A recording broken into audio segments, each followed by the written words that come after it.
अल्हम्दुलिल्लाहि रब्बिल आलमीन वल्आक़िबतु लिल्मुत्तक़ीन वस्सलातु वस्सलामु अला सय्यिदिल अंबियाइ व अशरफिल मुरसलीन मुहम्मदिन व अला आलिहि व अस्हाबिहि अजमईन वमन तबिअहुम बिइहसानिन इला यौमिद्दीन। अम्मा बअदु फ़अऊज़ु बिल्लाहि मिनश शैतानिर रजीम। बिस्मिल्लाहिर रहमानिर रहीम।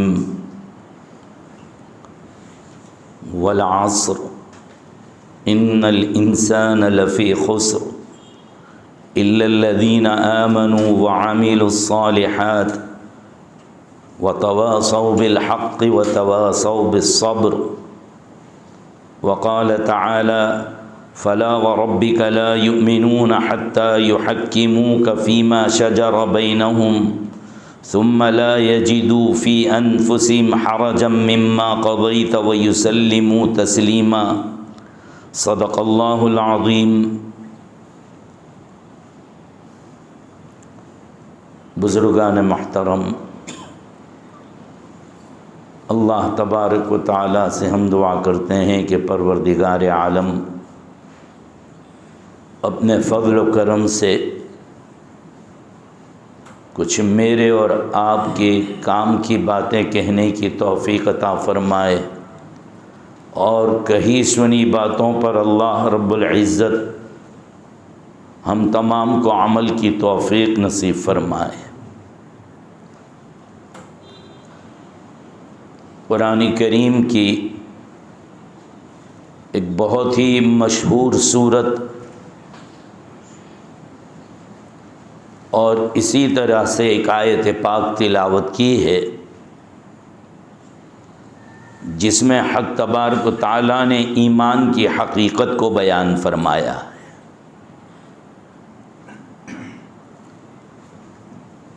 अल्लाह तबारक व तआला ने हमें पैदा करने के साथ साथ ईमान की दौलत से नवाजा है। अल्लाह की नेमतों में से सबसे बड़ी नेमत, अज़ीम नेमत, सबसे अहम नेमत वो जो है ईमान है। हमें इस नेमत के बड़े होने और अज़ीम होने और इसकी अहमियत का हमें अंदाज़ा नहीं है कि कितनी बड़ी दौलत है ये। इसलिए कि हम मुसलमान माँ बाप के घर में पैदा हुए, इस्लाम और ईमान हमारे घर में पहले से मौजूद था, उसी में हमने आंखें खोली। ईमान के हासिल करने में हमें कोई मेहनत नहीं करनी पड़ी है। ये कहिए कि बैठे बिठाए बिल्कुल हाथों में ईमान आ गया, इसलिए इसकी कदर नहीं। ये तो हज़रात सहाबाए किराम रिदवानुल्लाहि ताला अलैहिम अजमईन से पूछिए कि ईमान की दौलत कैसी है और इसके हासिल करने के लिए तुम्हें क्या कुछ कुर्बान करना पड़ा। हज़रत सुहैब रूमी के जिन्होंने अपनी दौलत उस दौर के कुफ़ारों के कदमों में डाल दी, कहा कि ये दौलत ले लो, मेरा रास्ता छोड़ दो। पूरे माल और पूरी दौलत जो छुपाई थी वो बतला दिया कि फ़लाँ जगह जाओ, मेरा रास्ता छोड़ दो, मुझे मेरे नबी के पास जाने दो, मुझे ईमान सीखना। इसी तरीके से हज़रत खब्बाब इब्न अर्त रज़ी अल्लाह ताला अन्हु, जिनको आग पर इतना लिटाया है कि उनकी चर्बी के पिघलने से आग बुझ जाया करती थी। जब हवा की वजह से कपड़ा पीछे से हट गया, हज़रत उमर रज़ी अल्लाह ताला ने देख लिया। ये क्या? कहा कि आज तक राज था, मैंने किसी को बताया नहीं था, अल्लाह ने इसको जाहिर कर दिया कि जब मैं ईमान लाया तो कुफ्फार और मुशरिकीन मुझे जलते हुए अंगार और आग पर लिटा देते थे, इतनी देर तक रखते थे कि वो आग मेरी चर्बी के पिघलने से वो आग बुझ जाया करती थी। ये हजरत खब्बाब इब्न अर, सैयदना बिलाल हबशी रज़ी अल्लाह ताला अन्हु, एक दो नहीं, ये तो दो तीन नाम ले लिए, वरना तो सहाबाए किराम की एक बड़ी जमात है कि जिन्होंने ईमान के हासिल करने के लिए अपनी जान का नजराना पेश किया, अपनी जान की कुर्बानी पेश की, तकलीफ बर्दाश्त की, अपने जिस्म पर, अपने माल दौलत सब कुछ उन्होंने लुटा दिया। बस ये है कि ईमान नहीं जाना चाहिए, ईमान सलामत रहना चाहिए। और हमने अपने अकाबिरीन और बुजुर्गों को देखा, उन्हें फिक्र रहती थी हमेशा। वो दुआ ये कहते थे कि दुआ कर दो कि मेरा खातिमा ईमान पर हो, मैं ईमान बचा कर लेकर जाऊं। अल्लामा अनवर शाह कश्मीरी रहमतुल्लाहि अलैहि हमारे अकाबिरीन में से है, औलिया अल्लाह में से है, बहुत बड़े आलिम है, बहुत बड़े आलिम। उनकी तहकीक और उनकी बात आ जाए, बड़े से बड़ा आलिम सर झुका देगा कि अल्लामा अनवर शाह कश्मीरी रहमतुल्लाह अलैहि। उनके हालात में भी यही उनको फिक्र थी, तो बस ये कि मैं दुनिया से जाऊं तो मेरा ईमान कैसे बचा हुआ हो। हज़रत मुफ्ती अब्दुल रहीम साहब लाजपुरी नव्वरल्लाहु मरकदहू को भी देखा कि कोई भी जाता उनके पास आखिरी वक्त में एक ही दरख्वास्त करते कि दुआ कर दो कि मेरा खातिमा ईमान पर हो। पता चला कि ईमान बहुत बड़ी दौलत है, बहुत अजीम नेमत है। दुनिया में भी अल्लाह तबारक व तआला कामयाबी और तरक्की जो अता फरमाएंगे वो ईमान की बरकत से, और आखिरत में नजात जो मिलेगी वो भी ईमान की बरकत से। कि कुछ लोग आएंगे और अल्लाह रब्बुल इज़्ज़त से कहेंगे कि हमारे फला फला लोग जो हमारे साथ नमाज पढ़ते थे, रोज़े रखते थे, इबादतें करते थे, वो अपने गुनाहों की वजह से जहन्नम में गए, ए अल्लाह हमारी सिफारिश उनके बारे में कबूल फरमाइए। अल्लाह रब्बुल इज़्ज़त कहेंगे कि जाओ, जिन जिन को तुम पहचानते हैं उनको निकाल लो, हत्ता कि राई के दाने के बराबर भी ईमान होगा तो जहन्नम से हक तबारक व तआला निकाल लेंगे। और कुफ्फार के आमाल के बारे में फरमाया कि फला नुकीमु लहुम यौमल क़ियामति वज़ना। जिस आयत पाक का खुलासा ये है कि इनको इनके आमाल कोई नफ़ा नहीं देंगे, इनके आमाल में कोई वज़न ही नहीं होगा, इनके आमाल की कोई कदर नहीं होगी। हालांकि वो लोगों में वो भी थे जो कभी हाजियों को पानी पिलाते, गरीबों की मदद करते थे, लोगों की तकलीफों में खड़े हो जाते थे, लेकिन क्या नहीं है, ईमान नहीं है, लिहाजा अमल में कोई जान ही पैदा नहीं होती, उनके आमाल में कोई वजन ही नहीं पैदा होगा। आमाल में जान और आमाल में कीमत उस वक्त होगी जब इंसान के पास ईमान हो। हम जितना भी शुक्र अदा करें अल्लाह ताला का कम है कि अल्लाह तबारक व तआला ने हमें ईमान की दौलत से नवाजा है। उलमा ने एक अजीब बात लिखी है कि वो आदमी जिसने कुफ्र से तौबा की है, शिर्क से तौबा की है, कुफ्र और शिर्क नहीं किया, बस ईमान है उसके पास, इसको भी मुत्तकी कहा जाएगा। कि तकवा का सबसे एक दर्जा ये भी है कि आदमी मोमिन हो, उसको भी मुत्तकी कहा जाएगा। शुक्र अदा करना चाहिए कि अल्लाह तबारक व तआला ने हमें बहुत बड़ी नेमत से नवाजा है और वो ईमान है। ईमान के बाद कोई बड़ी नेमत अगर है तो वो इल्म है। इसलिए कि ईमान के तकादे क्या है, ईमान के मुतालबात क्या है, ईमान का मकसद, ईमान कैसे मुकम्मल होगा,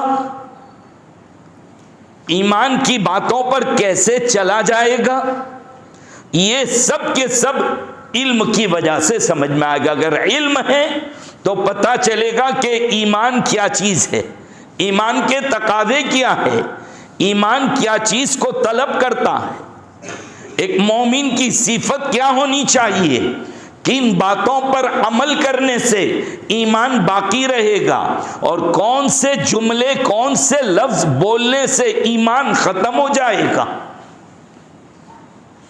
नबी अकरम सल्लल्लाहु ताला अलैहि वसल्लम को जो जो चीज़ें लेकर भेजा है, उन पर अल्लाह के नबी की ज़ात पर भरोसा करते हुए सब बातों को दिलो जान से मानने का नाम ईमान है। आका की लाई हुई बातों में से एक बात का भी इनकार कर देना, शक और शुबा कर देना, इंसान के ईमान को धो देता है, ख़त्म। बहुत बारीक और बहुत नाजुक चीज़ है, उसको समझने के लिए इल्म की ज़रूरत है। जब तक इल्म नहीं होगा तब तक ईमान की हकीकत, ईमान के खासा, ईमान के तकाज़े ये कभी भी समझ में आने वाले नहीं है। लिहाजा ईमान के बाद अगर कोई दौलत है इस ज़मीन के ऊपर और बड़ी दौलत है तो वो है इल्म। जब तक हम अपने आप को इल्म से वाबस्ता रखेंगे तब तक हम दुनिया में इज्जत से जिएंगे, तब तक हम कामयाब जिंदगी गुजार सकेंगे। और अगर इल्म से हाथ धो लिए, इल्म से अपना पीछा छुड़ा लिया, इल्म से नफरत की, इल्म, अहले इल्म यानी इल्म वाले और उलमा और इल्म, इस पर नुक्तेचीनी की, वहीं से हमारा जवाल और हमारा गिरना शुरू हो जाएगा। इस वक्त दुनिया के जो हालात है वो यही है कि ईमान की जो कदर होनी चाहिए, ईमान को जो समझना चाहिए, वो इल्म हमारे पास नहीं है। हमें इल्म से बहुत दूरी हो चुकी है, हम इल्म से बहुत दूर निकल गए हैं। उसी इल्म के मराकिज़, उसी इल्म की जगह जिसे सीखा जाए उसी को मकातिब कहते हैं और उसी को मदारिस कहते हैं। ये मकातिब, ये मदारिस, यानी मकातिब के माने वो जो हमारे महल्लों में चलते हैं, हमारी मस्जिदों में चलते हैं, जहाँ बच्चे को कुरान करीम की तिलावत सिखाई जाती है, अल्फाज़े कुरान सिखाए जाते हैं, जहाँ उसको कलमे और कलमे के तकाज़े और कलमे याद कराए जाते हैं, रात दिन की दुआएं याद कराई जाती है, उसको नमाज, रोज़ा, ज़कात वगैरह ये सब कुछ जहाँ सिखाया जाता है।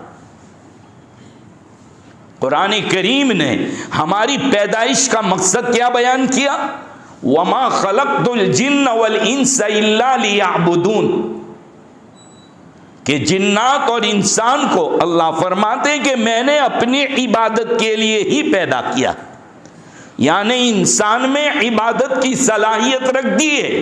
कुछ लोग उस सलाहियत को इस्तेमाल करके इबादत करते हैं और कुछ लोग उस सलाहियत से पीछा छुड़ा लेते हैं और इबादत से दूर अपनी पैदाइश के मकसद को भूल गए कि हमारी पैदाइश का मकसद क्या? इबादत, ये असल चीज़ है हमारे लिए। और इबादत के माने सिर्फ ये नहीं है कि नमाज, रोज़ा, ये तो है ही है, ये तो बिल्कुल बड़े फ़राइज़ में से। न हमें नमाज के मसाइल मालूम, न ज़कात के, न कुर्बानी के, न हज के। इससे आगे चले अगर हम, तो दूसरी चीज़ कि एक मुसलमान अपने घर में और अपने घर के बाहर कैसा रहे, एक मुसलमान का कारोबार, एक मुसलमान का बिजनेस, एक मुसलमान की तिजारत कैसी हो।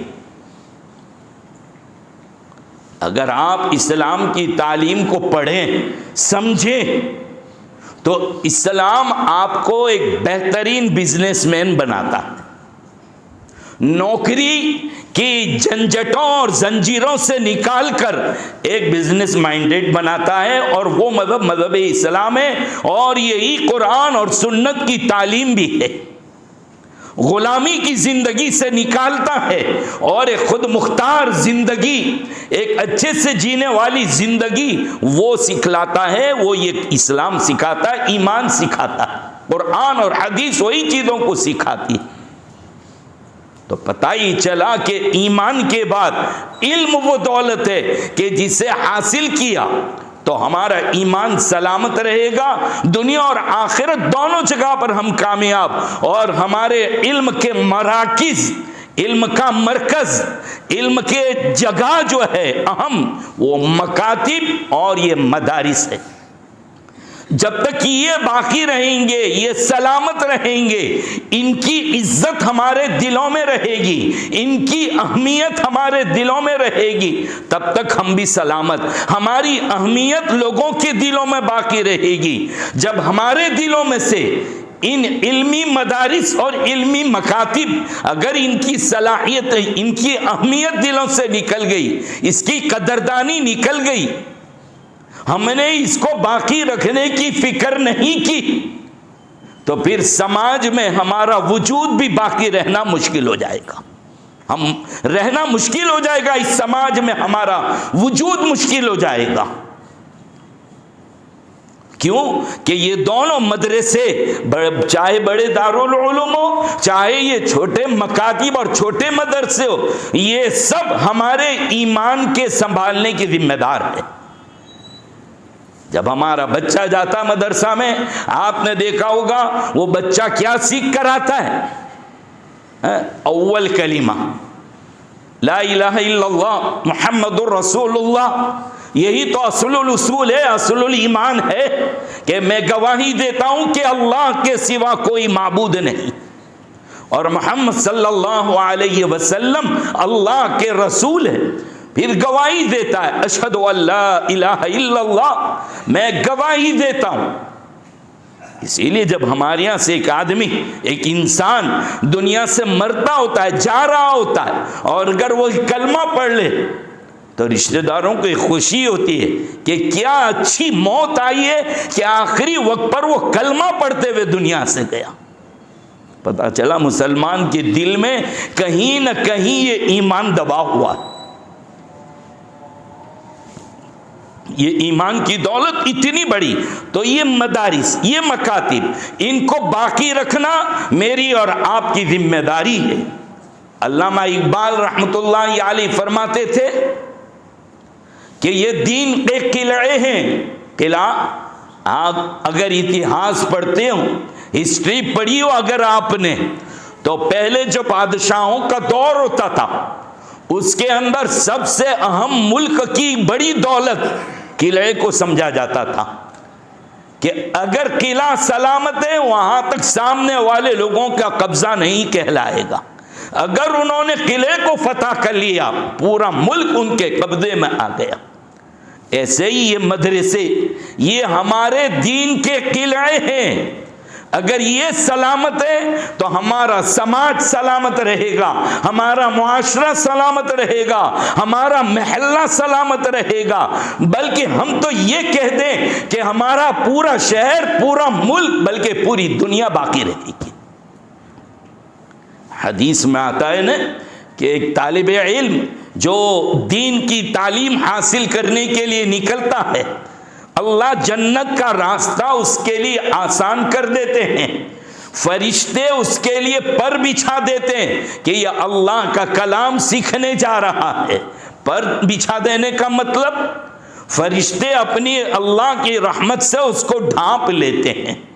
फरिश्ते उसके लिए दुआए रहमत और दुआए मगफिरत करते हैं, उसके लिए जो मदरसाओं में पढ़ने जा रहा है।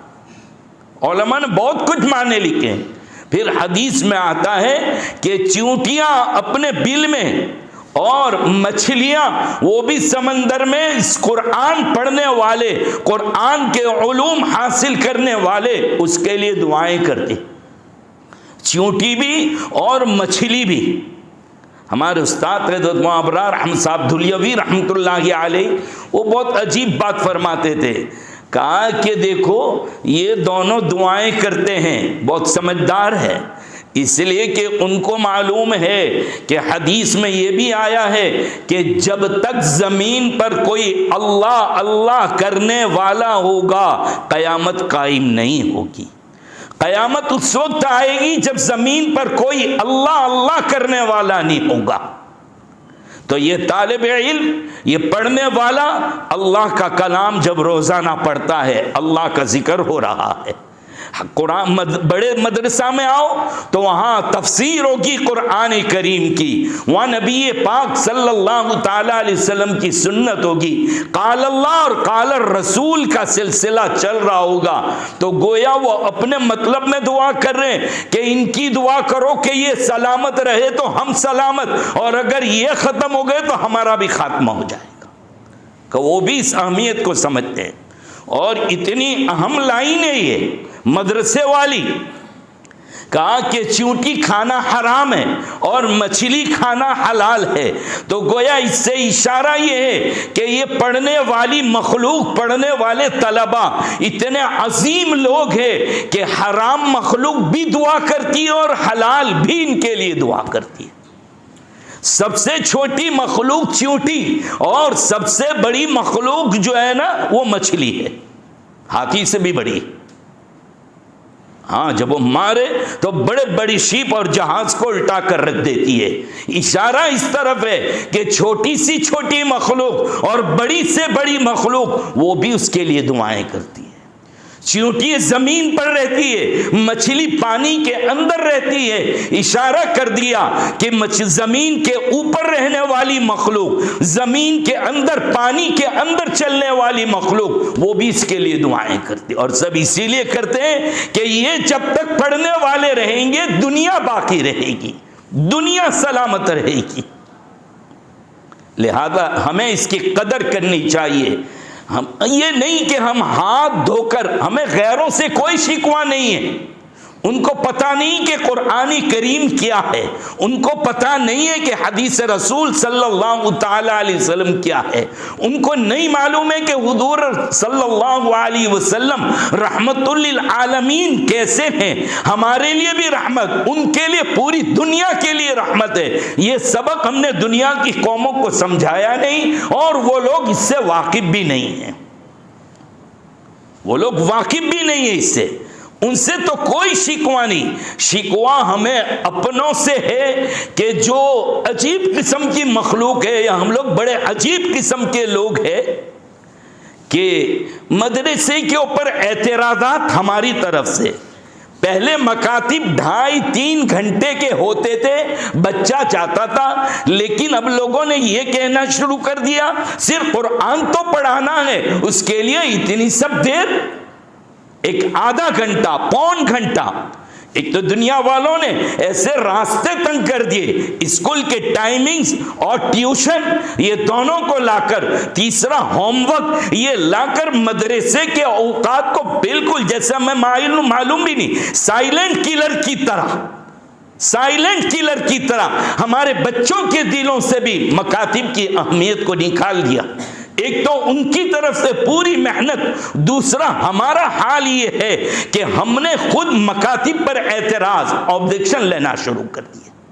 क्या फायदा है, क्या जा रहे हैं? सिर्फ कुरान नहीं पढ़ाया जाता, वहां आपके बच्चों को ईमान भी सिखाया जा रहा है, आपके बच्चों को ईमान भी सिखाया जाता, आपके बच्चों को वुजू करने का तरीका बतलाया जाता है, आपके बच्चों को नमाज पढ़ने का तरीका सिखलाया जा रहा है, आपकी जनाजे की नमाज के तरीके और जनाजे की नमाज की दुआएं सिखलाई जाती है। खुदा के बंदो, इतना तो एहसास करो कि अगर आपकी औलाद को जनाजे की नमाज की दुआएं याद होगी, इंतकाल के वक्त वो कम से कम इतना तो पढ़ेगा, अल्लाहुम्मा फिल हय्यिना व मय्यितिना व शाहिदिना।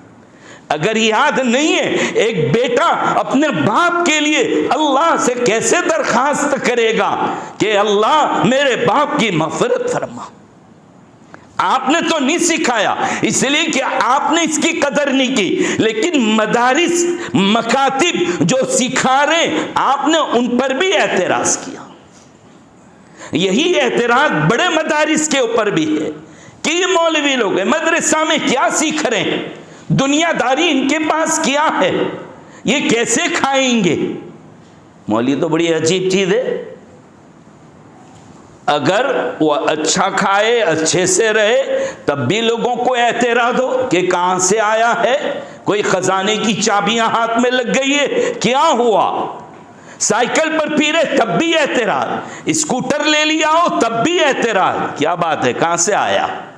जैसे हम लोगों को आईटी से कोई मुलाजमत मिल गई हो कि वो जैसे हिसाब लेते वो पूछते से ये पूछ रहे, मेला कुचेला रहे तब भी, और अगर अच्छा करे तब भी, स्कूल खोले तब भी एतराज कि जो सब्जेक्ट इनके नहीं है उसमें क्यों मुंह मारते हो, और अगर नहीं करे तो क्या बस ये कब तक मदरसाओं में रहेंगे, कब तक मदरसे खोलते रहेंगे, क्यों इसकी तरफ ध्यान नहीं देते।